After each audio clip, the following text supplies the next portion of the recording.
మనలను మనము ప్రతిరోజు పరీక్షించుకొని జీవించవలెను. దావీదు తన జీవితములో దేవునికి ఇలా ప్రార్థన చేసెను. 139వ కీర్తన 23-24 వచనములు. దేవా, నన్ను పరిశోధించి నా హృదయమును తెలుసుకొనుము. నన్ను పరీక్షించి నా ఆలోచనలను తెలుసుకొనుము. నీకు ఆయాసకరమైన మార్గము నా యందు ఉన్నదేమో చూడుము. నిత్య మార్గమున నన్ను నడిపింపుము. ప్రతిరోజు, ప్రతి వారము, ప్రతి నెల, ప్రతి సంవత్సరము చివరకు అంతము వరకు ప్రార్థన చేయుటకు మరియు మనలను మనము దేవుని ఎదుట పరీక్షించుకొనుటకు ఈ భూమిపై మన అందరికీ ఎంతో భాగ్యము కదా. సోక్రటీస్ అనే తత్వవేత్త ఇలా చెప్పెను: ఎవరైతే నిర్లక్ష్యపు జీవితము జీవించుదురో అటువంటి వారి జీవితం ఒక భ్రష్టమైన జీవితము అని అతడు స్పష్టముగా తెలియజేసెను.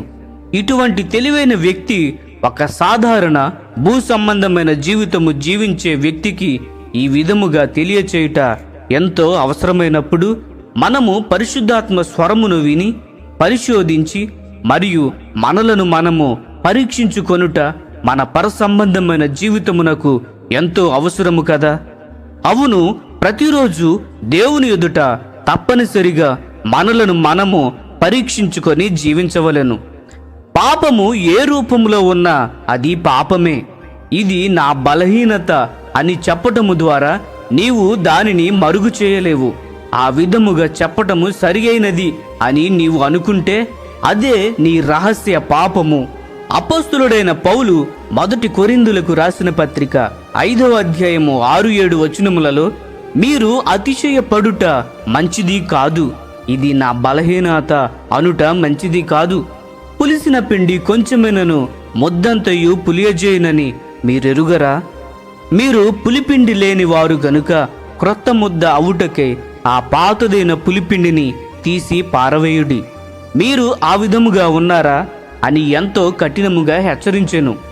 ఎవరైతే వారిని వారు నిజమైన క్రైస్తవులుగా ప్రకటించుకొందురో క్రీస్తు సారూప్యం లేని క్రియలు వారి వెనుక దాచిపెట్టుకొనకుండా జీవించవలెను.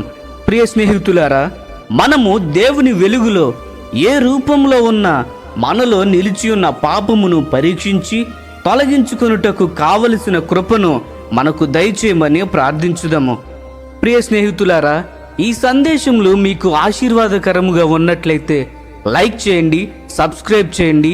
అనేకులకు ఆశీర్వాదకరముగా ఉండునట్లు షేర్ చేయండి. మీ విలువైన అభిప్రాయములను కామెంట్ రూపంలో మాతో పంచుకొనండి.